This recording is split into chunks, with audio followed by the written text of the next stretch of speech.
नमस्कार दोस्तों, आज के इस वीडियो में बात करने वाले हैं कि बिच्छू काटने पे कौन सी दवाइयाँ यूज़ की जाती हैं, डॉक्टर के द्वारा कौन सी दवाइयाँ दी जाती हैं।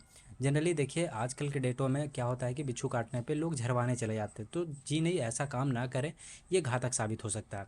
आप डॉक्टर के पास जाइए, वो ट्रीटमेंट देंगे और उसी ट्रीटमेंट को हम इस वीडियो में डिस्कस करने वाले हैं कि कैसे ट्रीटमेंट लिया जाता है, कितना डोज होता है, इसके बारे में हम इस वीडियो में डिस्कस करने वाले हैं। तो आइए स्टार्ट करते हैं बिना किसी देरी के।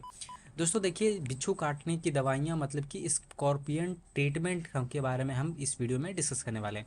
वैसे देखिए, पहले साइन एंड सिम्टम्स देखेंगे, प्रोसेस देखेंगे कि कैसे ठीक होता है, उसके बाद हम देखेंगे कि इसमें कौन सी दवाइयाँ चलती हैं, इसमें एंटीवेनम कब यूज़ किया जाता है, इसके बारे में डिस्कस करेंगे। तो देखिए, सबसे पहले यहाँ पे जब आपको स्कॉर्पियन काटता है या फिर बिच्छू काटता है, तो आपको हो सकता है कि वहाँ पे पेन होगा, जलन सा होगा, ऐसा हो सकता है, स्वेलिंग हो सकता है, रेडनेस हो सकता है, या फिर नंबर्स हो सकते हैं, टिंगलिंग हो सकते हैं, मसल्स ट्विचिंग हो सकते हैं, या फिर ट्रेमर्स हो सकते हैं, या फिर स्वेटिंग हो सकते हैं, या फिर हार्ट रेट जो है वो बढ़ सकता है, या फिर हाइपरटेंशन हो सकता है, नाउजिया वोमिटिंग ये भी हो सकता है, या फिर आपका ब्रीदिंग डिफिकल्टी हो सकता है, या फिर कन्वल्सन जैसी समस्याएं हो सकती है, एनाफिलाइसिस जैसी समस्याएं हो सकती हैं। तो ये सभी समस्याएं देखा जाता है साइन एंड सिम्टम्स के तौर पे।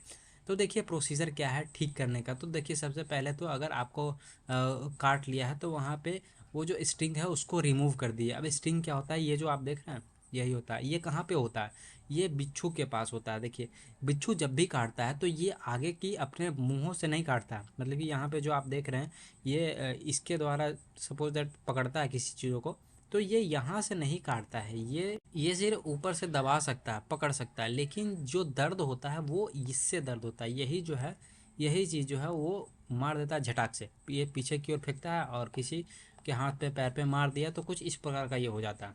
ये देख रहे हैं, ये इससे होता है, ये जो है ये इससे होता है। और ये कैसा होता है, तो ये देखिए ये ऐसा कुछ होता है और यही चीज़ जो है यही छोड़ देता है। और ये छोड़ने के बाद जो जिसको काटा तो वो कुछ इस प्रकार का हो जाता है और इसी को निकाला जाता है, इसी को बोला जाता है कि आपको स्टिंग के नाम से जाना जाता है। तो ऐसा कुछ ये होता है, यही डाल देता है हमारे बॉडी में जब वो बाइट करता है तो ये छूट जाता है और यही जो है बहुत जलन देता है। इसके जाने के बाद आदमी को ठंड लगना, मतलब इतना ठंडा होता है कि बॉडी ठंड हो जाता है। एक बार काटा था मेरे को, तो वो समझिए कि गर्मी के दिनों में हम रजाई ओढ़ के सोए हुए थे, समझिए कितना ठंड लग रहा था। तो ऐसा कुछ होता है और ठंड कम नहीं रहा था, तो ऐसा कुछ ये होता है। तो इस तरह की समस्याएं हो जाती हैं। उसके बाद फिर इसका ब्लड जो है वो वहाँ पे लोकल साइट है, वहाँ का ब्लड थोड़ा सा निकाल सकते हैं, तो वो ऐसा कुछ किया जाता है प्रोसीजर के तौर पे, वो निकल जाए इसके कारण। अब देखिए ट्रीटमेंट का बात करते हैं, तो ट्रीटमेंट में सबसे पहले जो है वो लिग्नोकेन का यूज़ किया जाता है।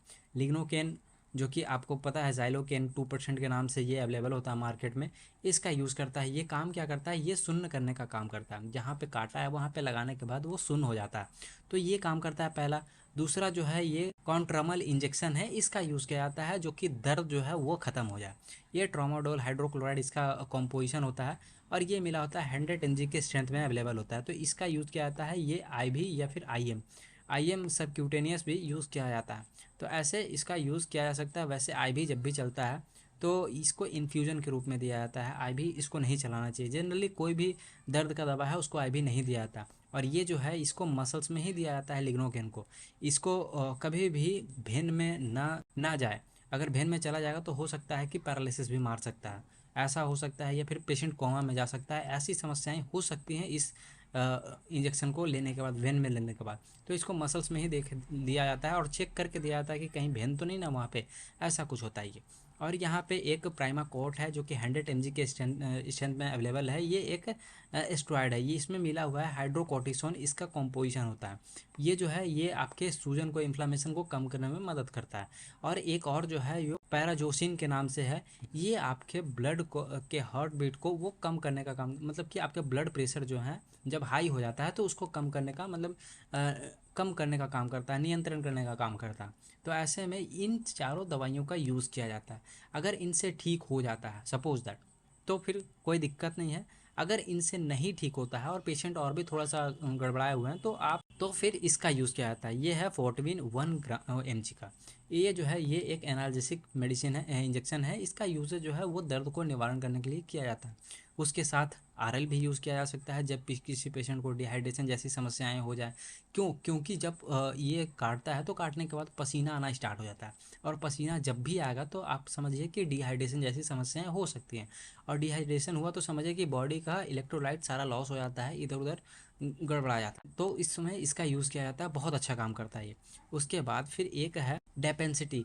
इसका कॉम्पोजिशन का बात करें तो नेफेडेपिन कैप्सूल है। ये जो है ये ब्लड प्रेशर को नियंत्रण करने में मदद करता है। अब ये जो टैबलेट है इसको जीभ के नीचे रखा जाता है, ये अपने आप मेल्ट हो जाता है। तो इस टैबलेट का ऐसे यूज़ किया जाता है। और इसे दिन में 2 बार यूज़ किया जा सकता है, जैसा आपका सिचुएशन है उसको देख के। उसके बाद ये जो है डाइजेपाम, ये आपका एंटी एंजाइटी एक इंजेक्शन है। जब किसी पेशेंट को एंजाइटी हो रहा हो, नींद ना आ रहा हो, तो उस समय इसका यूज़ किया जाता है। तो ऐसा यूज़ किया जाता है कौन कौन सा, एक बार और हम आपको बताने का प्रयास करते हैं। लिग्नोकेन है, कॉन्ट्रामल है, या फिर प्राइमाकॉट है, या फिर पैराजोसिन है। इन सभी चीज़ों का से को पहले यूज़ किया जाता है। अगर नहीं ठीक होता है तो उसके बाद फिर फोर्टविन है, आरएल है, डेपेंसिटी जिसे डेपिन भी कहते हैं, डाइजेपाम है, इन सभी चीज़ों का यूज़ किया जाता है। और ये 5 से 7 दिनों तक चलाया जाता है दवाई को। तो पेशेंट जो है वो ठीक हो जाता है। वैसे पहले दिन ही आपको दर्द से निवारण पाने के लिए वो जो दर्द का दवाई दे दिया तो ठीक हो जाएंगे। और ये सब जो होता है ये सिम्टम्स को देख के ही यूज़ किया जाता है। तो ऐसा कुछ ये दिया जाता है।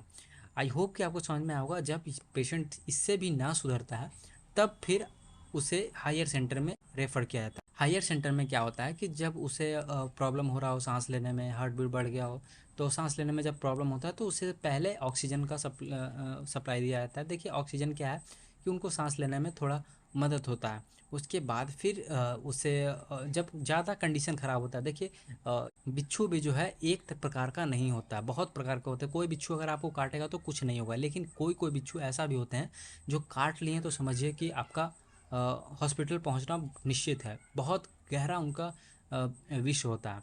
तो ऐसा कुछ होता है तो वो वेनम जो है पूरे बॉडी में फैल जाता है, तो वो अपना इफेक्ट शो करने लगता है। तो उसके बाद एंटी वेनम इंजेक्शन का प्रयोग किया जाता है। ये जो होता है ये हायर सेंटर में ही अवेलेबल होता है। जैसे जितने भी गवर्नमेंट संस्थान है वहाँ पे पहले से अवेलेबल रहता है। तो ये जो है ये एंटी वेनम के नाम से ये अवेलेबल होता है मार्केट में। तो इसका देखा इसको तभी दिया जाता है जब पेशेंट नहीं ठीक हो रहा हो, तब ये हायर सेंटर में एंटी वेनम का प्रयोग किया जाता है, जो कि अलग अलग प्रकार के ये अवेलेबल होते हैं। जैसे स्नेक का अलग होते हैं या फिर स्कॉर्पियन का अलग होते हैं। तो ये हायर सेंटर में यूज़ किया जाता है। और ये सभी घर में यूज़ नहीं करने वाला चीज़ है, इसका साइड इफ़ेक्ट भी बहुत प्रकार के होते हैं। तो हायर सेंटर में सभी चीज़ों का व्यवस्था होता है, तो वहाँ पे इन सभी चीज़ों का व्यवस्था किया जाता है। हो सकता है वहाँ पे वेंटिलेटर का भी सपोर्ट लेना पड़े, तो ऐसा कुछ देख के यूज़ किया जाता है। आई होप कि आपको समझ में आया होगा दोस्तों। और अगर आप इस वीडियो का पीडीएफ लेना चाहते हैं या फिर हमारे सभी वीडियोज़ का पीडीएफ लेना चाहते हैं तो हमारे टेलीग्राम से जुड़ सकते हैं। देखिए टेलीग्राम में जुड़ने से पहले आपको मैसेज करना पड़ेगा इस नंबर पे, और ये इस नंबर पे मैसेज करने के बाद आप लिख सकते हैं hi I want to join this group. ये करना किस पे है तो व्हाट्सएप पे करना, क्योंकि आप कॉल नहीं कीजिएगा, क्योंकि कॉल आने से बहुत ज़्यादा कॉल आने लगता है। आपको कुछ लिंक भेजा जाएगा, उस लिंक को आप देखिएगा, समझिएगा कि हाँ आपके लिए ये काम का वीडियोज़ है, पीडीएफ है, तो आप इसको खरीद सकते हैं और ख़रीदने के बाद पढ़ के सीख सकते हैं। जो कि 499 प्राइस है, लाइफ टाइम एक्सेस रहेगा। सभी वीडियोज़ का पीडीएफ वहाँ पे अवेलेबल है हमारे टेलीग्राम पे। जुड़ने के लिए व्हाट्सएप कीजिएगा इस नंबर पे। तो आई होप कि आपको समझ में आया होगा दोस्तों। मिलते हैं किसी और वीडियो में, तब तक धन्यवाद, जय हिंद।